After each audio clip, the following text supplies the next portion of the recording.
सभी बच्चों को नमः संस्कृताय। यूट्यूब के अपने एग्जाम ज्ञान चैनल पर मैं पूनम आपका बहुत स्वागत करती हूँ। तो जैसा कि आपको पता है, कुछ वीडियो आपको मिल चुके थे और उसी के क्रम को आगे बढ़ाते हुए अगला वीडियो बनाते हैं। तो देखते हैं कि सो आप लोगों से निवेदन है कि सबसे पहले आपको मेरी जानकारी प्राप्त करने के लिए मेरे चैनल को सब्सक्राइब करना होगा और आइकन भी प्रेस कर लें तथा वीडियो को लाइक भी कर लें, ठीक है। और वीडियो अच्छा लगे तो शेयर भी प्लीज करते हैं। तो देखते हैं कि वर्ण विचार हम लोगों ने छोटे छोटे टॉपिक में कुछ पढ़ा था, तो उसी को छोटा सा एक टॉपिक और आगे बताते हैं, वर्ण विचार, ठीक है। आपसे कहा गया कि वर्ण विचार क्या है, तो बताएंगे कि हम मुख से जिन ध्वनियों का उच्चारण करते हैं, हम मुख से जिन ध्वनियों का उच्चारण करते हैं उनको वर्ण या अक्षर कहा जाता है, ठीक है बेटा। हम मुख से जिन ध्वनियों का उच्चारण करते हैं उनको क्या कहा जाता है, वर्ण या अक्षर कहा जाता है। जैसे कि जो वर्ण है या अक्षर, ठीक। वर्ण या अक्षर जो है इसी को संस्कृत में एक छोटी सी परिभाषा के माध्यम से दर्शाया गया है। नाक्षरति इति अक्षरः, नाक्षरति इति अक्षरः। इसका मतलब है कि जो न क्षरति और जिसका टुकड़े न किया जाए और जिसकी क्षार और टुकड़ों में न विभाजित किया जाए उसी को अक्षर कहते हैं, ठीक है बेटा। तो यहाँ न क्षरति इति अक्षरा आपने जान लिया कि जिसको और अधिक विभाजित न किया जाए, जैसे आ है, ई है, ऊ है, का है, खा है, और इस पे लगाएंगे आप हलंत, कोई भी व्यंजन ले लेंगे तो ये सब क्या कहलाए जाएंगे बेटा, ये सब वर्ण कहलाए जाएंगे। ये सब क्या कहलाए जाएंगे, ये सब वर्ण कहलाए जाएंगे। तो जब भी आपसे ये कहा जाए कि जो वर्ण है ये कितने प्रकार के होते हैं, जो वर्ण है ये कितने प्रकार के होते हैं, तो आप बताएंगे कि वर्ण 2 प्रकार के होते हैं। वर्ण कितने प्रकार के होते हैं, 2 प्रकार के होते हैं बेटा। पहला होता है यहाँ पे, पहला होता है स्वर, पहला क्या होता है, स्वर, और दूसरा होता है व्यंजन। क्या होता है, व्यंजन, ठीक है। पहला स्वर, दूसरा व्यंजन। अगर आपसे पूछ लिया जाए कि जो स्वर है इसको एक शब्द में परिभाषित करो, स्वर को एक शब्द में परिभाषित करो, ठीक है, तो आप बताएंगे कि जो स्वतंत्र होते हैं, कैसे होते हैं, जो स्वतंत्र होते हैं उन्हें स्वर कहते हैं। अर्थात जिनको बोलने में किसी भी प्रकार की कोई रुकावट उत्पन्न ना हो और जिनको बोलने में किसी की सहायता न लेनी पड़े, ऐसे वर्णों को स्वर कहा जाता है, ठीक है, स्वर कहा जाता है। और जो व्यंजन है ये स्वरों की सहायता से बोले जाते हैं, स्वरों की सहायता से बोले जाते हैं। तो जब भी आपसे व्यंजन की परिभाषा की जाए तो आप बताएंगे स्वरों की सहायता से बोले जाते हैं, स्वर की परिभाषा की जाए तो आप बताएंगे स्वतंत्र होते हैं, ठीक है बेटा। यहाँ पे क्या है कि मैं आपको स्वर के बारे में बताऊंगी कि स्वर को किस तरह से कैसे कैसे प्रश्न पूछे जाते हैं। यहाँ हम लोग बात करेंगे स्वर की, ठीक है, स्वर की बात करेंगे। स्वर को दूसरी भाषा में अच कहा जाता है, स्वर को दूसरी भाषा में अच कहा जाता है। अच क्यों कहा जाता है, स्वर को अच इसलिए कहा जाता है क्योंकि ये स्वर अच प्रत्याहार में आते हैं, ऐसा मैं पिछले वीडियो में बता चुकी हूँ। तो स्वर अच प्रत्याहार में आता है। तो आपसे पूछ लिया जाए जैसे वर्ण या अक्षर के लिए न क्षरति इति अक्षरा बताया गया था, इसी तरह स्वर के लिए संस्कृत गया स्वयं राजन्ते, स्वयं राजन्ते इति, इति स्वरः। ठीक है, स्वयं राजन्ते इति स्वरः।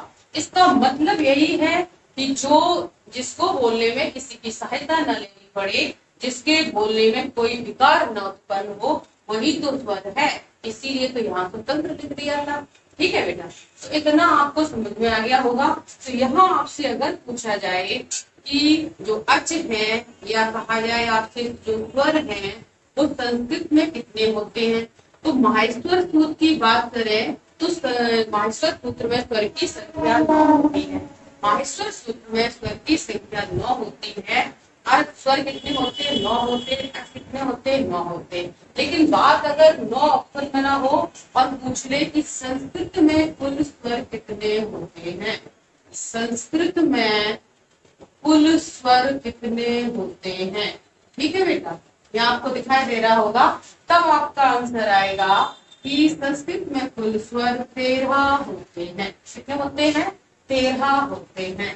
ठीक, तो ये आंसर तब सही होगा जब संस्कृत में कुल स्वर पूछे जाएंगे। और माहेश्वर सूत्र की बात करें तो स्वर की संख्या 9 होगी। स्वर को दूसरी भाषा में अच भी कहा जाता है। ठीक है, तो ये जो 9 स्वर हैं ये कौन कौन से हैं ये आपको बता दें।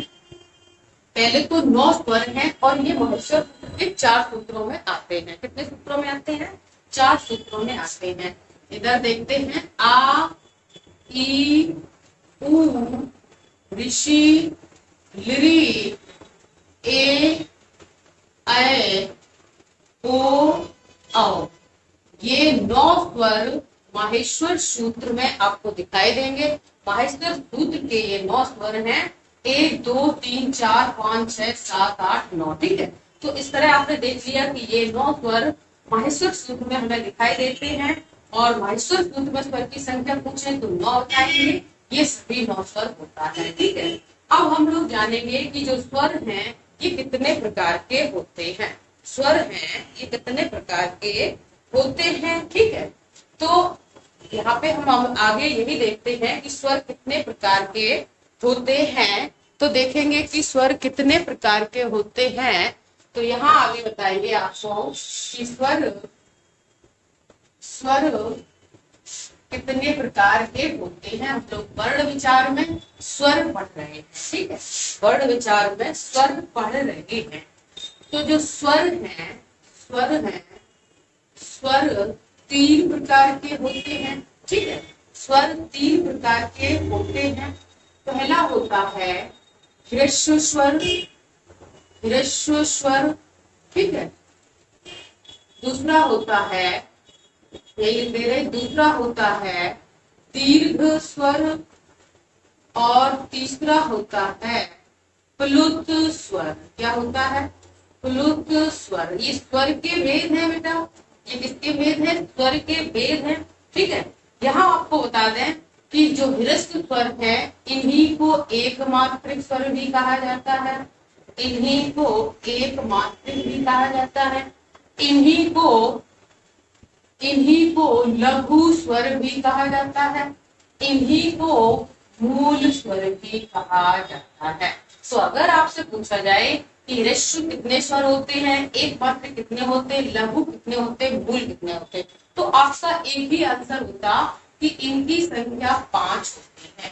इनकी संख्या कितनी होती है? 5 होती है। ये कौन कौन से हैं? आ ई उ ऋषि और लिरि। ठीक है, दिखाई दे रहा है? आ ई ऋषि और लिरि, ये 5 स्वर आपके ह्रस्व भी हैं, एक मात्रिक भी है, लघु भी है और मूल भी है।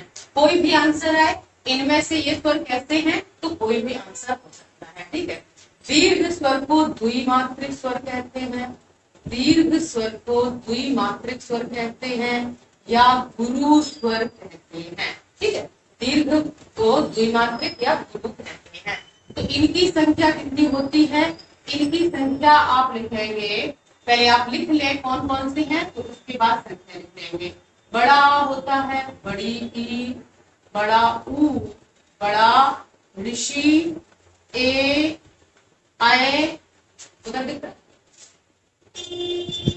ओ, और यहाँ लिख दे रहे आओ। ठीक है, तो ये देख रहे आप, ये सभी द्विमात्रिक गुरु या दीर्घ स्वर कहे जाएंगे। तो 1 2 3 4 5 6 7 8, इनकी संख्या कितनी होगी? 8 होगी। ठीक है, इनकी संख्या कितनी होगी? 8 होगी। तो यही 8 और 5 मिला के संस्कृत में कुल 13 स्वर प्रयोग किए जाते हैं। यही 8 और 5 मिला के संस्कृत में कुल 13 स्वर प्रयोग किए जाते। तो आपसे पूछ लिया जाए द्विमात्रिक स्वर कितने हैं? 8। गुरु स्वर कितने हैं? 8। दीर्घ स्वर कितने हैं? 8। या इनमें से ये कैसे स्वर हैं? तो कोई भी हो सकता है, दीर्घ, गुरु या द्विमात्रिक। अगला देखेंगे कि प्लुत स्वर को क्या कहते हैं। तो प्लुत स्वर को त्रिमात्रिक स्वर कहते हैं। ठीक है, त्रिमात्रिक स्वर कहते हैं। इसका एक इस तरह से चिन्ह होता है और ओम, ओ के बाद ये चिन्ह लगा दिया तो ये प्लुत स्वर बन गया। इसकी 3 मात्रा होती है। और इसके लिए एक क्वेश्चन होता कि इसका प्रयोग कहाँ किया जाता, तो आप बताएंगे कि इसका प्रयोग सिर्फ और सिर्फ वेदों में किया जाता है बेटा। ठीक है, इसका प्रयोग कहाँ किया जाता? वेदों में किया जाता है। तो ये आपने 3 प्रकार के स्वर जान लिए और इनको इन नाम से जाना जाता है। एक सूत्र होता उकालो, ज्वा, स्व, दीर्घ, मात्रा। कहते हैं कि एक मात्रिक, द्विमात्रिक और त्रिमात्रिक जो स्वर हैं उन्हीं की ह्रस्व, दीर्घ, प्लुत स्वर संख्या होती है। ठीक है, संख्या हो जाती है। तो जिनको एक मात्रिक कह रहे लघु, मूल और ह्रस्व भी उन्हीं कहते हैं। जिनको द्विमात्रिक कह रहे हैं तो गुरु और दीर्घ भी उन्हीं को कहते हैं। जिनको त्रिमात्रिक कह रहे हैं उनको प्लुत स्वर कहते हैं। ठीक, इतना आपको समझ में आ गया होगा।